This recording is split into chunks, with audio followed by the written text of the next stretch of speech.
अगर private college मिल गया तो उसके बाद जो फीस होता है सीट कंफर्मेशन 40,000, उसके बाद जब हम कॉलेज जाते हैं डॉक्यूमेंट वेरिफिकेशन के लिए, तो जो फीस रहती है बाकी की वो उसी वक्त लगेगी या फिर आपको बाद में देने पड़ेंगे, या देने पड़ेंगे तो कब देने पड़ेंगे, ये एक क्वेश्चन है।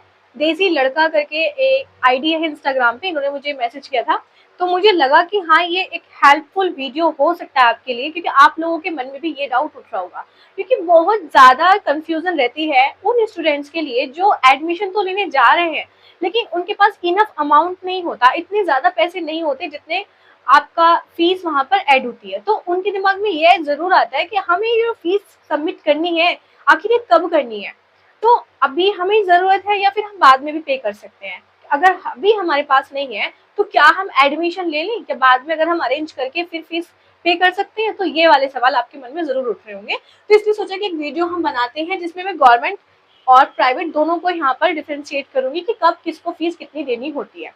पूरा वीडियो देखना, लास्ट तक देखना, बहुत हेल्पफुल ये वीडियो होने वाला है। बहुत ही कम शब्दों में अपना ये जो वीडियो है मैं खत्म करने वाली हूँ, तो वीडियो आपके लिए बहुत हेल्पफुल है। मैं यहाँ पर आपको बताऊंगी कि जो सीट कंफर्मेशन फीस होती है, उसके बाद जो आपकी एग्जाम फीस होती है, हॉस्टल फीस होती है, ये कब कब देनी पड़ती है दोनों कॉलेजेस में। ठीक है, तो मैं अपना इंट्रो दे देती हूँ पहले। Hello friends, myself Tania Khan Saifi and I am a BSc nursing student of 4th semester. फिलहाल 4th सेमेस्टर के जो एग्जाम है वो मेरे अभी जुलाई में है, तो मैं 5th सेमेस्टर में अभी जाने वाली हूँ, अभी नहीं गई हूँ, 2nd ईयर मेरा खत्म होने वाला है। ओके, तो अभी आप लोगों को डाउट है उसे हम क्लियर कर लेते हैं। मैं एक प्राइवेट कॉलेज से बीएससी नर्सिंग कर रही हूँ, क्योंकि मैंने 2024 में जो एग्जाम दिया था उसमें मेरे 132 मार्क्स थे, 132, जो कि जब एग्जाम होता था 200 नंबर का। ठीक है, तो इसमें से इतने आए, मेरा टारगेट भी 130 था, क्योंकि उससे लास्ट ईयर बहुत कट ऑफ लो गई थी। बस कोई बात नहीं मिला मुझे गवर्नमेंट कॉलेज, तो मैंने फिर अपना एडमिशन ले लिया और अपनी पढ़ाई जो है वो कंटिन्यू कर ली, क्योंकि मुझे गैप नहीं लेना था। ठीक है, चलिए बात करते हैं आपके फीस की। तो जब आपका जो काउंसलिंग का प्रोसेस चल रहा है, ठीक है, इस काउंसलिंग के प्रोसेस का जो रिजल्ट है वो जब आपका अनाउंस होगा, ठीक है, जब ये आपका रिजल्ट अनाउंस होगा तो आप लोग जाएंगे रिपोर्टिंग के लिए। देखिए, रिजल्ट अनाउंस हुआ, आपको आपके मुताबिक कॉलेज मिल गया। मान लीजिए आपको वो कॉलेज मिला है जो आपको चाहिए रिजल्ट में, कि हाँ आपको ये सीट अलॉट हो गई है, तो उसके बाद फिर आपको जो वो 40,000 रुपीज है, यानी कि 40,000 जो आपकी फीस है, वो आपको तभी पेमेंट करनी है या फिर कॉलेज जाकर, ये भी कंफ्यूजन होगी। तो जब आप जो 40,000 फीस है वो आप कॉलेज जाकर भी पे कर सकते हो, चाहे तो वो गवर्नमेंट कॉलेज हो या फिर वो प्राइवेट कॉलेज हो। गवर्नमेंट कॉलेज वाले शायद से ये कहें कि आप ये फीस जो है अपने खुद से फीस पे कीजिए, या फिर बाहर साइबर कैफे पे जाकर फीस पे कर दीजिए। प्राइवेट कॉलेज वाले आपकी पूरी हेल्प करेंगे, क्योंकि उनको सीट चाहिए, उनको वो बच्चा चाहिए। तो इसलिए शायद 99% आपकी जो प्राइवेट कॉलेज वाले जो है वो उसका मैनेजमेंट आपकी हेल्प करेगा। अगर आपने सीट कंफर्मेशन जो फीस है वो नहीं दी है, तो आप ये फीस कॉलेज जाकर भी पे कर सकते हो। कितने? 40,000। ठीक है, 40,000 ये अपनी फीस कॉलेज जाकर भी पे कर सकते हो। आप तभी पे करना जब आपको कॉलेज पूरा पसंद आ जाए। ठीक है, अगर नहीं पसंद आता है तो आप वहां से डिक्लाइन भी कर सकते हो, या फिर फ्रीज करके आप सेकंड राउंड की काउंसलिंग में पार्टिसिपेट कर सकते हो। ये भी सारे ऑप्शंस होते हैं। ये सारा प्रोसेस मैं आपको समझाऊंगी कि आप कब आपको फ्रीज करना है, कब आपको डिक्लाइन करना है और कब आपको स्टे करना है। ठीक है, ये मैं आपको बताऊंगी। इसके लिए आप मुझे सब्सक्राइब कर लें इस चैनल को, ताकि आपकी ऐसे ही हेल्प होती रहे। मैं सारे डाउट आपके क्लियर कर दूंगी जैसे ही मुझे टाइम मिलेगा। फिलहाल मेरे एग्जाम चल रहे हैं तो मैं कम वीडियोस अपलोड कर पा रही हूँ, लेकिन जितना मुझसे होता है, जितनी हेल्पफुल वीडियोस मैं अपलोड कर सकती हूँ उतनी मैं करती हूँ। ठीक है, तो बात क्या है कि अगर हमने ये 40,000 जमा कर दिया, ये 40,000 जो कि यूनिवर्सिटी की साइट पर क्यूआर कोड पर ही अपलोड होगा, वो हो जाएगा। उसके बाद जब ये 40,000 हमारी सीट कंफर्मेशन फीस अपलोड हो गई है, उसके बाद की जो फीस है, एग्जाम फीस है, हॉस्टल फीस है, वो कितनी लगने वाली है। देखिए, दोनों की बात की, 40,000 आपने गवर्नमेंट सीट मिली, आपने कर दी साइबर कैफे पे जाकर। Exam fees, hostel fees. देखिए, जब आप हॉस्टल जाते हैं, सबसे पहले हम बात करते हैं हॉस्टल की। जब आप हॉस्टल जाते हैं, अब हॉस्टल का और अलग अलग कॉलेज का अपना खुद का रूल होता है। कुछ हॉस्टल वाले आपकी सिर्फ 1 महीने की फीस में ही मान जाएंगे, लेकिन फीस आपको पहले ही देनी होती है। देखिए, गवर्नमेंट में इतनी फीस होती नहीं है, बहुत ही मिनिमम सा प्राइस होता है आपका हॉस्टल फीस का, तो वो शायद 2-3 महीने की, या किसी कॉलेज में 6 महीने की भी आपसे एक साथ करा ली जाए। बहुत ही मिनिमम सा प्राइस होता है आपका गवर्नमेंट का हॉस्टल का। ठीक है। तो अगर आप यहाँ पर आपने एडमिशन ले लिया, एडमिशन यहाँ पर जैसे फर्स्ट राउंड की काउंसलिंग में आपने एडमिशन ले लिया, रिपोर्टिंग करा ली, रिपोर्टिंग कराने के कम से कम 1 महीने बाद तो आप कॉलेज जाएंगे, अभी तो नहीं जा रहे, तो आपको पूरा टाइम मिलेगा अपनी फीस को अरेंज करने का, पूरा 1 महीना मिलेगा। आपके अगर कॉलेज वाले बोलते हैं कि आपको फीस, हॉस्टल फीस आपको वहां पर शिफ्ट होने से पहले सबमिट करनी है, तो आप उसका अरेंजमेंट कर लेना, ठीक है।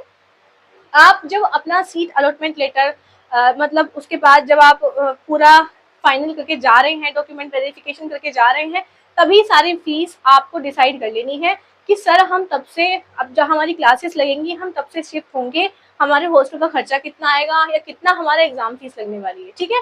तो गवर्नमेंट की अगर हम बात करें, बहुत ही मिनिमम से प्राइस में, बहुत ही मिनिमम सा प्राइस, बस इतना होता है कि आपको बस एक क्या कहते हैं उसको, मतलब बिना बात के, मतलब एक फॉर्म अप्लाई करने की वजह से ऐसी करके ले लेते हैं फीस, वरना इतनी फीस आपके गवर्नमेंट में जाती नहीं है। हॉस्टल फीस थोड़ी सी ज्यादा पड़ सकती है, बट इतनी भी नहीं, बहुत आप खुद ही अफोर्ड कर लोगे, इतनी फीस होती है, ठीक है। तो ये तो हो गया आपका गवर्नमेंट का, यानी कि 40,000 देने के बाद आपको कुछ नहीं देना है, कुछ भी नहीं देना है। 1 महीना मिलेगा, हॉस्टल की फीस मैंने बता दी है, उस 1 महीने में अरेंज कर लेना। अगर कॉलेज वाले बोलते हैं तो बात करके जाना, ठीक है, कि हम कितनी फीस लेकर आए हॉस्टल में स्विच होने से पहले, ठीक है। तो जितनी भी आपकी उस कॉलेज के हॉस्टल की फीस होगी, वो उसके अकॉर्डिंग ही आपको 3 मंथ का या 6 मंथ का काउंट करके दे देंगे, ठीक है। ये हो गई गवर्नमेंट की बात। बात करते हैं प्राइवेट की। मेन जो रीजन है वो तो यही है ना, गवर्नमेंट का तो अगर वो 1 साल का भी ले रहे हैं तो भी बच्चा अफोर्ड कर सकता है। मेन बात आती है आपके प्राइवेट कॉलेजेस की, क्या कि प्राइवेट कॉलेज में हमें कितनी फीस देनी है, क्योंकि भाई इनकी फीस बहुत ज्यादा रहती है। अगर मैं बात करूँ अपने हॉस्टल की फीस की, वो 6,000 से स्टार्टिंग है, स्टार्टिंग नहीं मतलब 6,000 ही है, 6,000 आपकी फीस है पर मंथ, लेकिन विद मैस। यहाँ पर आपको खाना भी मिलेगा, खाना भी मिलेगा 3 टाइम, यानी कि सुबह का चाय नाश्ता, शाम को, दोपहर को जो भी आपका खाना रहता है वो। और मैस का खाना तो वैसे ही बदनाम है, तो तारीफ तो मैं नहीं करूंगी, नॉर्मल जैसे कि खाना होता है वैसे ही, आलू टमाटर की सब्जी, दाल चावल, ये सब चीजें, दाल चावल भी रहेगा, रोटी सब्जी भी रहेगी, सब्जी बस वही रहती है, बस रफली पकाई जाती है वहाँ पर, वो तो हर मैच का बात है। तो कोई, मैं ये नहीं कहूंगी कि बहुत अच्छा खाना मिलता है हमारे कॉलेज में, ठीक है। तो आपके हॉस्टल की फीस कितनी है, 6,000। अब बात आती है यहाँ कि 40,000 तो दीदी हमने जमा कर दिए, हम कॉलेज गए, हमने 40,000 जमा कर दिए, यदि और पैसे लेके जाएंगे कि रिपोर्टिंग के लिए, हमने सीट कंफर्मेशन फीस सबमिट कर दी है। तो देखिए, जब आप सीट कंफर्मेशन फीस सबमिट करें, पहले तो जिस दिन आप रिपोर्टिंग कराने जा रहे हैं, अपनी कॉलेज में बात करके तभी आपको सीट कंफर्मेशन फीस जो है, अपनी जो सीट है उसको पक्की करना है। पहले कॉलेज जाना, जब आपको सीट अलॉट हो जाए पहले कॉलेज जाना, बात करना, उसके बाद ये फीस सबमिट करना, ठीक है। उसके बाद ये फीस जब सबमिट कर देंगे, हॉस्टल की भी बात कर देना, बाद में आपको फिर परेशानी हो, ठीक है, कितनी दूर कॉलेज है, कॉलेज विजिट जरूर करना। फिर उसके बाद जब आप ये फीस सबमिट कर देंगे, आप बोलेंगे कि दी हमें और करनी पड़ेगी, तो देखिए पहले तो सबसे पहली बात बताऊं तो ये करता है डिपेंड कॉलेज पर, लेकिन कॉलेज वाले आपसे 10 या 20,000 रुपए आपसे ले सकते हैं अपना खर्चा निकालने के लिए, और बच्चे को ये पक्का करने के लिए, ठीक है, कि हाँ बच्चा सीट छोड़े ना, इसलिए आपसे 10 या 20,000 रुपए ले जा सकते हैं। ये डिपेंड करता है किस पर, कॉलेज पर, ठीक है। लेकिन जो आपकी बाकी की फीस है, जो पूरी फीस है, पूरी फीस आपको इस टाइम पे सबमिट नहीं करनी है। वो कब करनी है, पूरी फीस जो आपको सबमिट करनी है वो करनी है आपको एग्जाम के टाइम पे।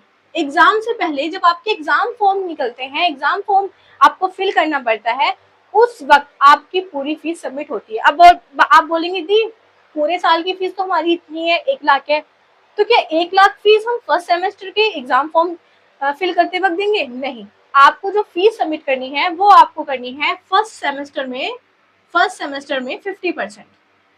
50%। मान लीजिए आपकी फीस है 1 लाख, फीस कितनी है 1 लाख, 40,000 आपने दे दिए हैं, ये 40,000 आपकी फीस में ही काउंट होंगे, डरना मत, ठीक है। 50,000 है आपकी फीस, भी बाकी है 60,000, तो आपको तकरीबन 10,000 रुपए और देने पड़ेंगे। अगर आपने जो आपने एडमिशन लिया था तभी दे दिए हैं तो आपकी 50% हो चुकी है वहां पर। बाकी जो चीजें हैं प्राइवेट कॉलेज की, वो प्राइवेट कॉलेज के ऊपर डिपेंड होती हैं, लेकिन 50% फीस ही आपको सबमिट करनी पड़ती है। लेकिन अगर बात करें फर्स्ट सेमेस्टर की, तो आपसे ज्यादा भी ले जा सकते हैं, कि कहीं बच्चा सीट छोड़ ना दे, हमारी सीट खाली न रह जाए, इसलिए शायद से आपसे पूरे साल की फीस एग्जाम से पहले जमा कराई जाए। एग्जाम कब होंगे? 6 महीने बाद। तो एग्जाम से पहले आपकी पूरी फीस सबमिट करा सकते हैं, लेकिन जब आप एडमिशन लेने जाएंगे तब आपसे पूरी फीस जमा नहीं कराएंगे। तब आपसे तकरीबन 10 से 20,000, 30,000 इतनी फीस आपसे वो ले सकते हैं। अगर आपको इंतजाम करना है अपनी फीस का, तो आप अपने पॉकेट में 10,000 या 20,000 या 30,000 रुपए लेकर जाएं। ठीक है, 10 से 20,000 आप अपने कॉलेज में जमा कर देना। बात करते हैं हॉस्टल फीस की, कितनी हॉस्टल में कितनी जमा करनी है। तो मैंने बोला कि सभी को, हॉस्टल वालों को सभी को अपनी सिक्योरिटी फीस सबमिट करनी पड़ती है। तो स्टार्टिंग में वो 3 महीने की फीस ले सकते हैं। स्टार्टिंग में मेरे हॉस्टल में वैसे तो 1 महीने में भी बात बन सकती है कि 1 महीने की फीस जमा कर दो, लेकिन वो शिफ्ट होने से पहले ही पैसे लेते हैं। ठीक है, जब आप शिफ्ट होंगे, जब आपकी क्लासेस स्टार्ट होंगी, तब आपको या तो 6,000 रुपये देने पड़ सकते हैं या फिर आपको 18,000 रुपये देने पड़ सकते हैं। ये रहेगी आपकी हॉस्टल की फीस, लेकिन ये कब देनी है? जब आपकी क्लासेस स्टार्ट हो जाएंगी। अभी मुझे लगता है कि शायद कोई डाउट नहीं रहा होगा कि हाँ एग्जाम फीस कब देनी है। तो एग्जाम फॉर्म फिल करते वक्त ही आपकी वो फीस ली जाएगी आपसे। ठीक है, तो सारी बात कहाँ आती है कि आपका जब एग्जाम होगा, एग्जाम देने से पहले आपसे तब पैसे लिए जाएंगे। ठीक है, सीट कन्फर्मेशन सीट फीस है 40,000।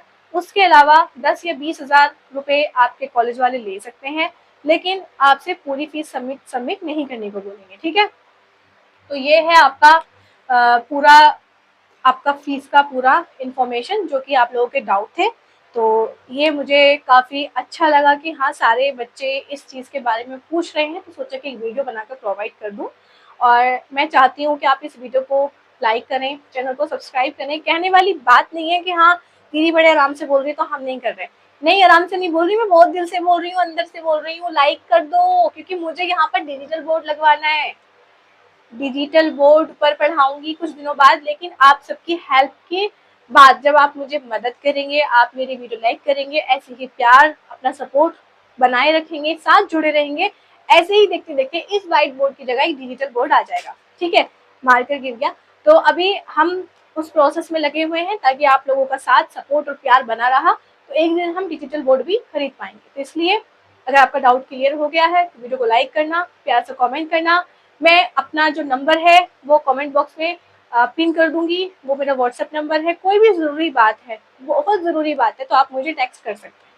ठीक है, ज़रूर टेक्स्ट कर देना अगर कोई प्रॉब्लम है। बाकी मेरे पास बहुत सारे टेक्स्ट आए हुए हैं। आपने बोला कि दीदी रिप्लाई की, दीदी रिप्लाई, तो मेरे एग्जाम चल रहे थे, मैं नहीं थी बिजी। वो मैसेज बहुत नीचे जा चुके हैं, बहुत नीचे, बहुत सारे मैसेजेस हैं, और कुछ मैसेजेस के मैंने रिप्लाई भी किए हैं। बहुत कोशिश की है हेल्प करने की, लेकिन नहीं हो पाता है इतना जितना मेरे पास है। मैं बहुत शुक्रगुजार हूँ इस चीज़ की कि आप लोग मुझे मैसेज करते हैं, इतना वक्त देते हैं, लिखने में, टाइप करने में मेहनत करते हैं, तो उस चीज़ के लिए शुक्रिया बहुत बहुत। लेकिन अगर मैं रिप्लाई नहीं कर पाई हूँ तो मैं दिल से माफ़ी चाहती हूँ।